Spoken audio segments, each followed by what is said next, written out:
भाजपा सरकार ने पिछले 18 सालों के कुशासन के दौरान केवल घोषणाएं की हैं जो कभी धरातल पर नहीं उतरी। हाटपिपलिया में लैंड पुलिस को लेकर भी मुख्यमंत्री ने किसानों को भ्रमित किया।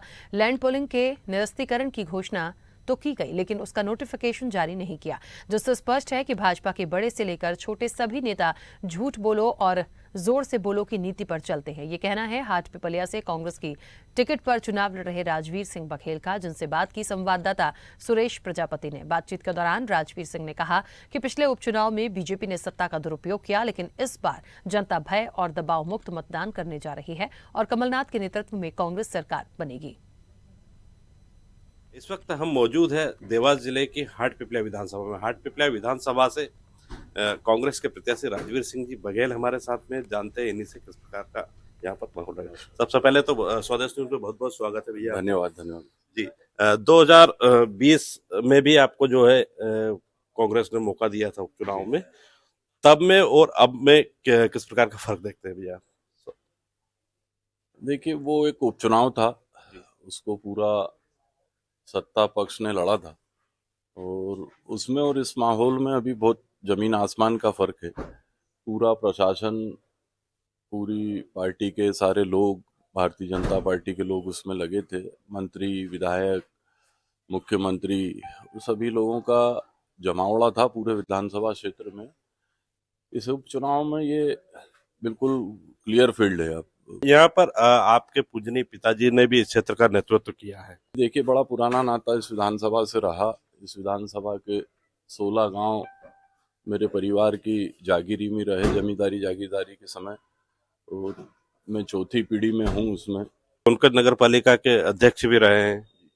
इस लिहाज से हाटपिपलिया विधानसभा में विकास कार्य का क्या रोड मैप रहेगा?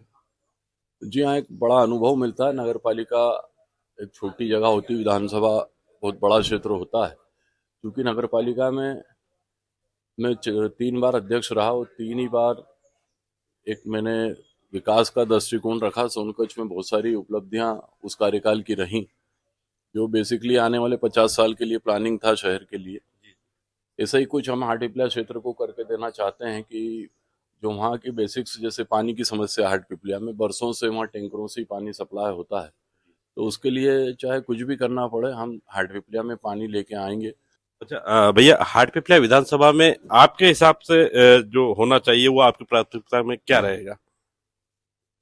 हाटपिपलिया विधानसभा क्षेत्र में सबसे ज्यादा ग्रामीण क्षेत्र आता है और ग्रामीण क्षेत्र में किसान आदमी है सब जी। और किसानों को पानी, लाइट और सड़क, 3 चीजों की आवश्यकता होती है और अभी तीनों की हालत खराब है।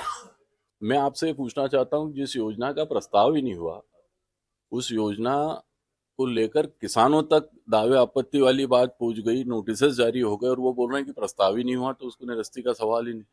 मेरी समझ में नहीं आता कि एक प्रक्रिया के तहत, मैं भी 3 बार नगर पालिका का अध्यक्ष रहा हूँ, एक प्रक्रिया के तहत सारी कार्रवाई होती है और नोटिस तो अंतिम चरण की कड़ी होती है। जब नोटिस जब जारी किए जाते हैं, जब जमीन एक्वायर करने का मौका आता है, तो जनता को भ्रमित करा है।